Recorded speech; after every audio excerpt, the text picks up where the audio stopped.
My name is Mark Bertin. I'm a developmental pediatrician from New York. And I was asked to give a webinar today for mindful.org. So I appreciate the opportunity to be here.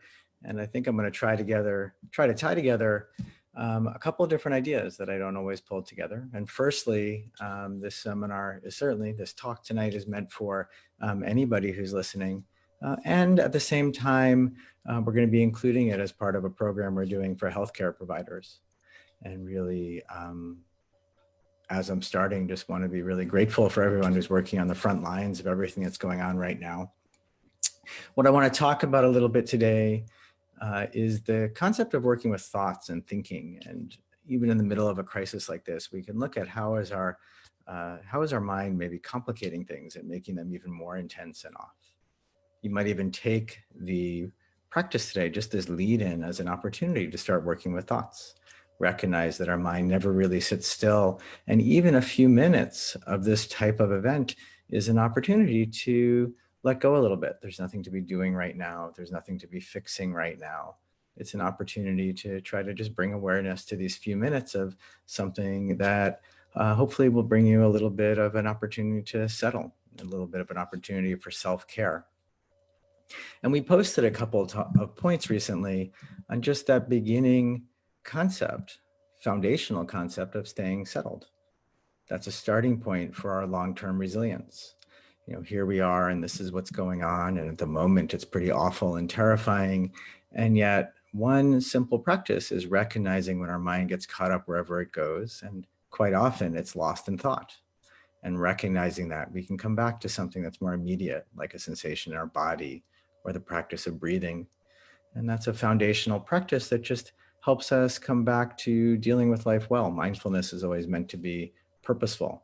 The intention is recognizing that when we stay settled, when we see clearly, we'll know what is what we want to be bringing to the next moment.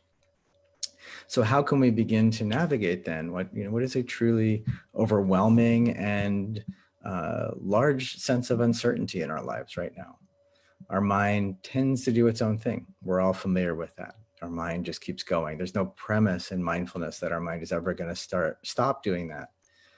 And sometimes that's exactly perfect, because clearly that's part of how we come up with solutions to actual problems. And sometimes if we let ourselves settle, a new idea comes up, something that helps us actually deal with something, something that needs to be taken care of. And that's not something. So we never want to get rid of all thinking. And yet, in the middle of all this fear and uncertainty and everything else, we tend to get caught up in experience. We tend to tell stories of how things should be or shouldn't be. We tend to get caught up in our fear. In any little moment, we can start to notice our mind's tendency to think. And I didn't want to talk only about crisis tonight, so I just wanted to start small. And I was doing a meditation practice earlier today that someone sent me. And as soon as it started, I was settling into the practice and started to realize that the first thing that happened almost immediately was this thought of like, I think I like this. And then this rationalization almost of like, what I think I should do is very mindfully pause for a second and just save it on YouTube so that I don't lose it or misplace it. And then actually there's somebody who else might like it, so I could forward it to them, but I think it would be really great. And then just this moment of realizing that that's a type of thinking. That's grasping, that's trying to like control things. That's trying to just make sure that this nice moment I was having doesn't slip away. But of course, totally getting in the way of that moment of mindfulness practice. And another common pattern of thinking, or common experience, I'm not sure it's thought, but a common part of our experience that triggers thinking is that sense of aversion, which I'm sure I don't need to describe to anybody. We're all familiar with that, this sense that we're except caught up in thought again. So how can we begin to work with those thoughts? We can't suppress them. We can't wrestle with them. They're going to keep coming and going. There's no end point without thinking that we're aiming for. One analogy that I've heard Chaz DeCoupa and other teachers use recently is that our thoughts are often like trains leaving the station, like something sweeps through our mind. It's in there it is. And then we hop on and then we're lost. Off we go, way off into the future. Or off we go, way off into the past. There we are in that train of thought that's just barreling into some horrifying picture we've created. One other thing I was thinking that as I was Considering that analogy is, I work with kids a lot, and I think sometimes our thoughts aren't either barreling into the future or barreling into the past. They're just going round and round like a kid's train set. They're just ruminating and going circularly. And one thing you can start to look at with thoughts are what are your patterns? Where are you in thought? I sometimes call it the 3 R's of thinking. We're often rehearsing the future. We're thinking about what's going to come next. We're planning it out in either positive ways or negative ways. We're caught up in that sense of rehearsing, future thinking, and then there's rehashing the past. For any of you who are healthcare providers, I think this is going on for all of us now, but you can imagine that there you are in this intense situation, and it's really overwhelming, and it's really not what you expected, and it's somewhat out of control at times. And then in addition to that really, really challenging experience, off your mind goes again, and now we're thinking of the next 107 different awful things that are going to happen, when really all we control and all we can manage is what's the most skillful thing to be doing in this moment, or who am I working with, or who am I talking to in this moment. And clearly in the middle of challenges, we get caught up in rehashing the past and ruminating over decisions and all this circular thinking that we're doing, or past thinking that we're doing. And all of that means that while it's going on, we're often doing two things. We're taking an experience that's quite challenging and often adding layers and layers of challenge to it. And then we are in a very practical, non-cliched way, missing out on what's really going on right in front of us.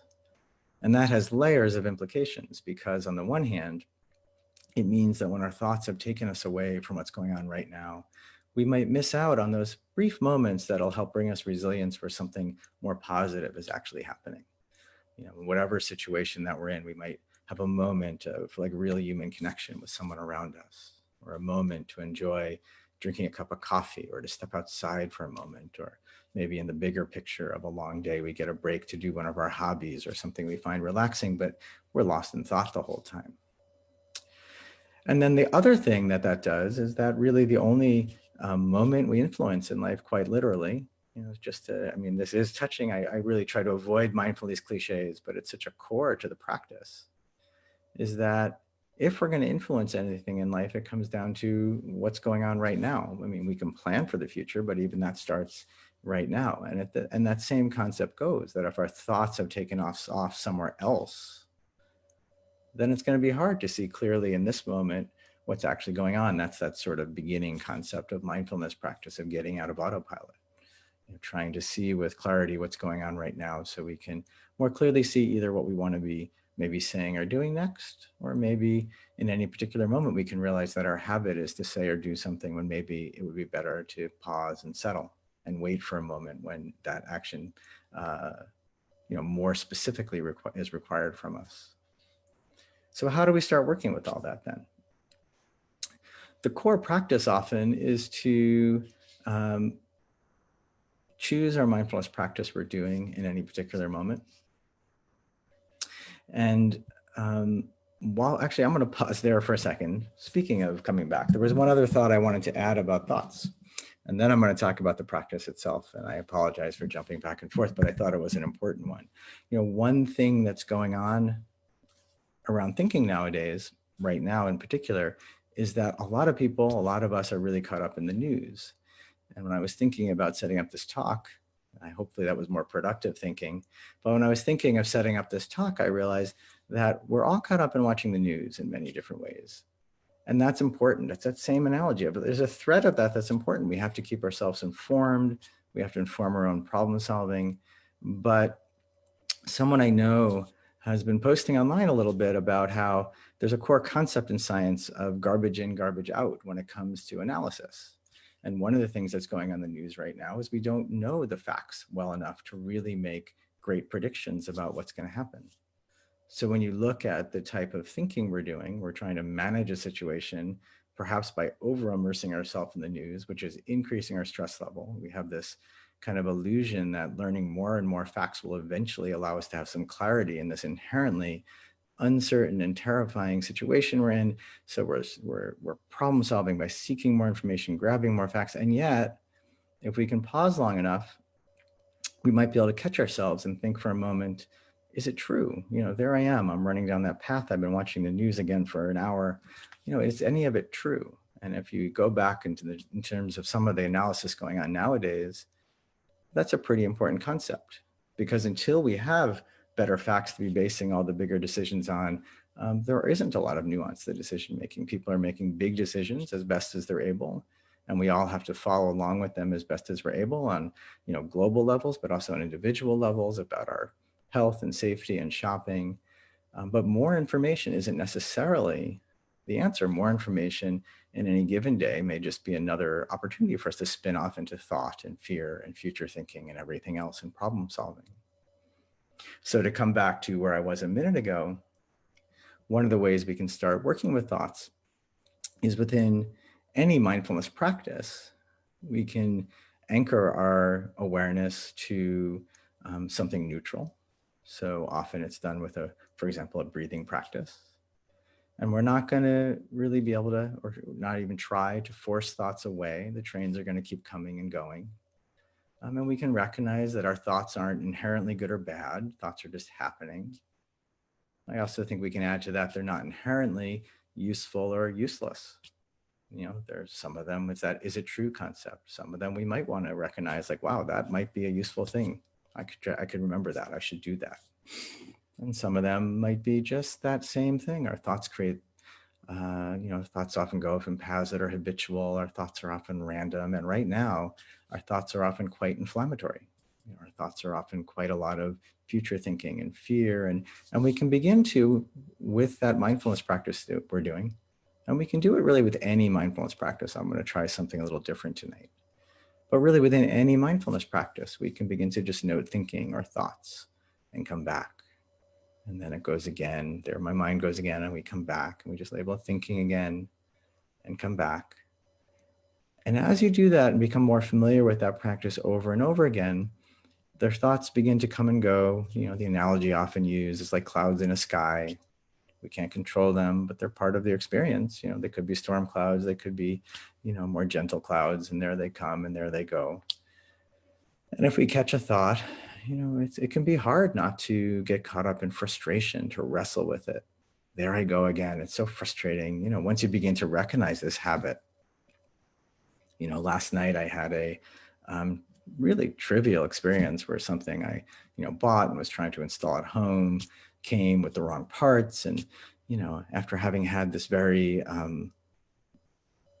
challenging day that I had gotten to the end point of and really was starting to settle down again, that little trivial experience of having ordered something and it just wasn't how it should be. How could they do this to me? I can't believe, and in the end, it was just, some gadget ended up in the wrong box, and there I was trying to install something with the wrong parts.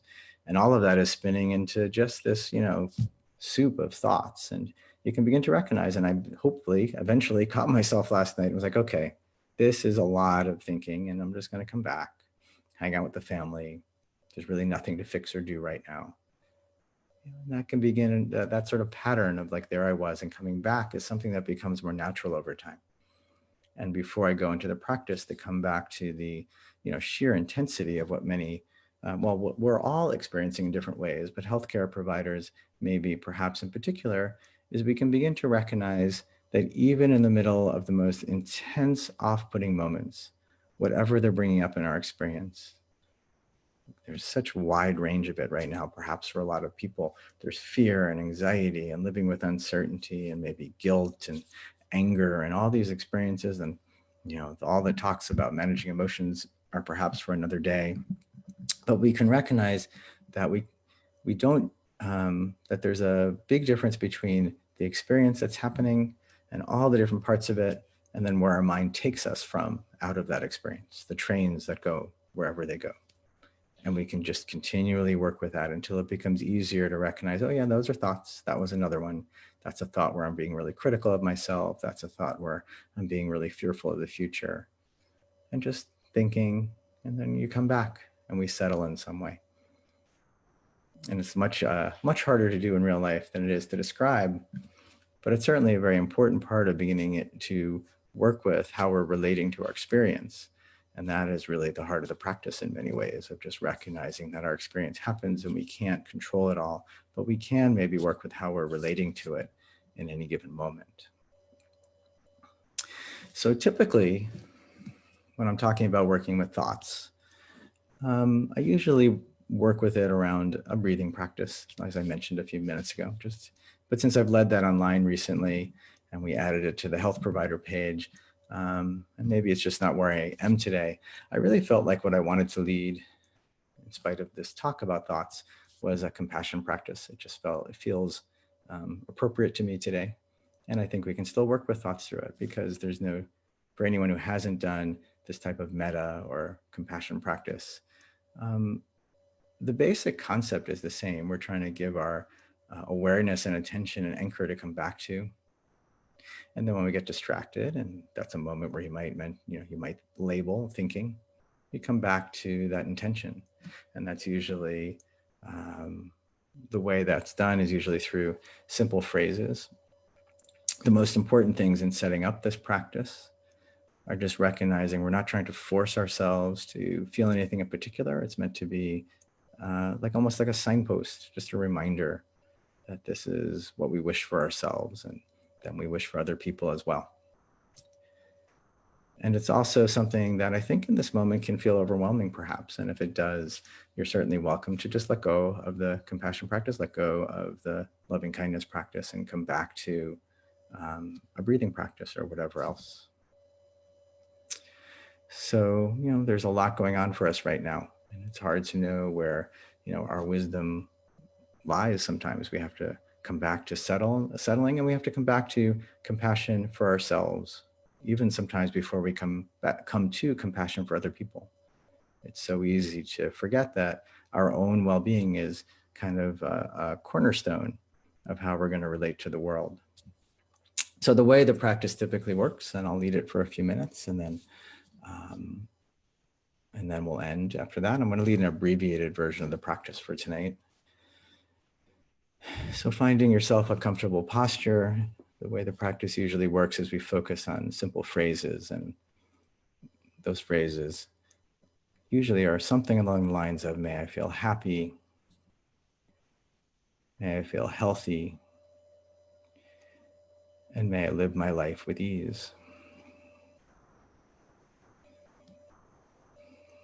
And you can use any similar phrases that work for you. So finding yourself a comfortable posture right now. It can be sitting, standing, lying down, and lowering your gaze or shutting your eyes.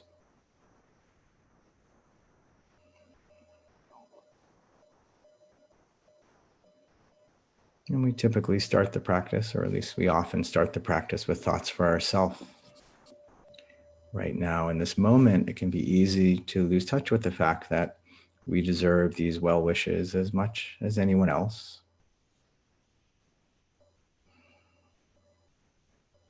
We may be feeling exhausted or critical or just overlooking our own needs. So at a comfortable pace, maybe time to your breath, starting with those phrases of, may I feel happy, may I feel healthy, and may I live my life with ease.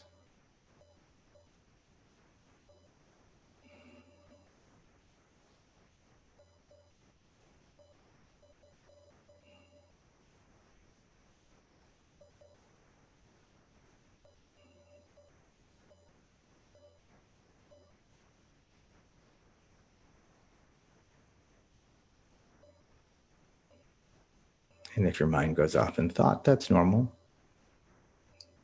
No need to worry, just noting thought and coming back again to the phrases.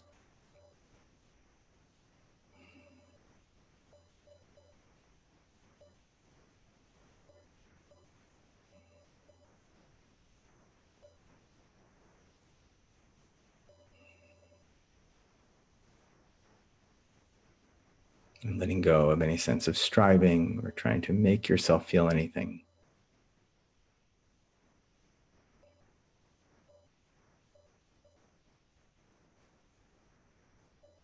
Just approaching whatever your experience is right now, like you would approach a close friend.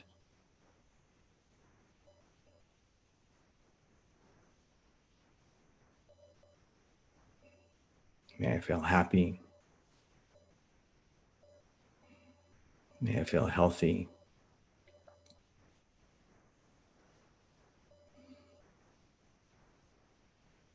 And may I live my life with ease.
You deserve that right now, no more and also no less than anyone else around you.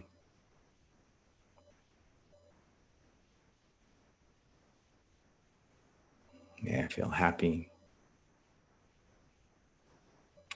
May I feel healthy. And may I live my life with ease.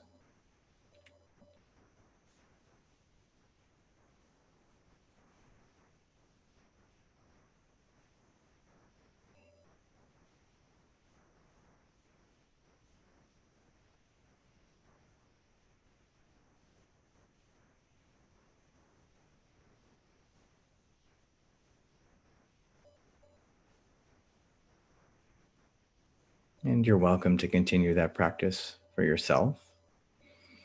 But if you like now, in this abbreviated version of the larger practice, expanding your awareness to the people around you, and really use that idea loosely. It could literally be the people nearby you if you're in a hospital setting or a clinic setting. It could be your family, it could be your greater circle of friends.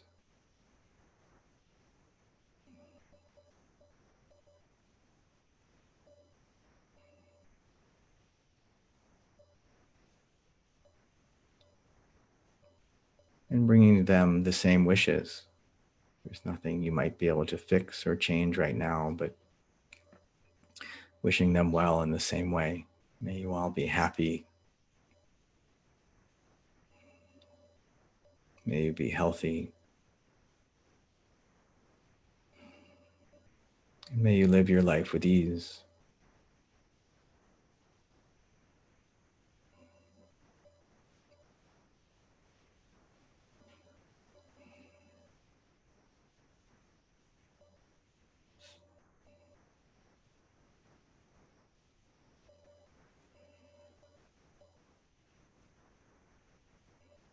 And at any point, if you want to come back to wishes for yourself or to a breathing practice, that's always fine and appropriate.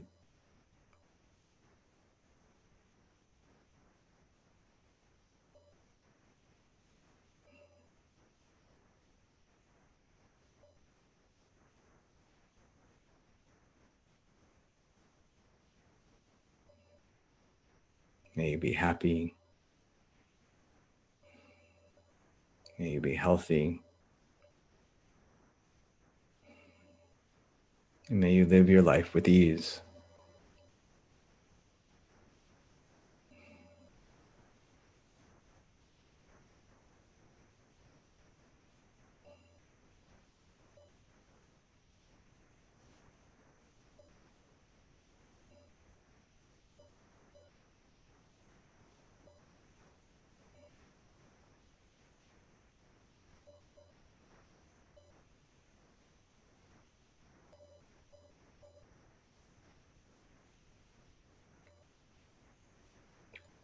And then in the last few minutes, either continuing where you are Or if you like, expanding your awareness to all people everywhere.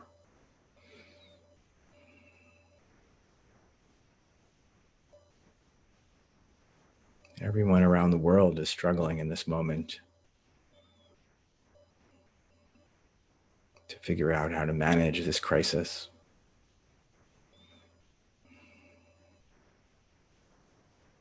So for a minute or two, if it's comfortable for you, or maybe if it's not,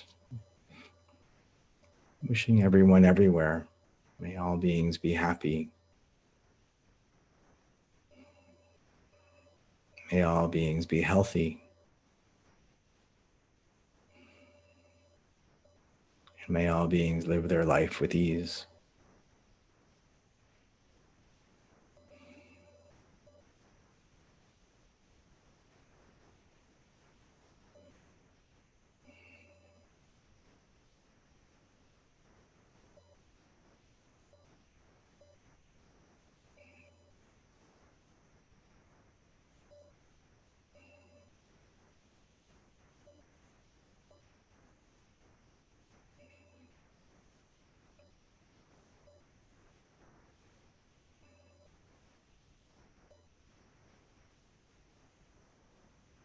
When you're ready, opening your eyes. So thank you everyone for participating in that. Thank you everyone for being here tonight, and for those of you watching the recording as well. Wishing you all health and safety in these upcoming weeks, and for all of us, as rapid a resolution to this situation as possible. And thank you again. Take care.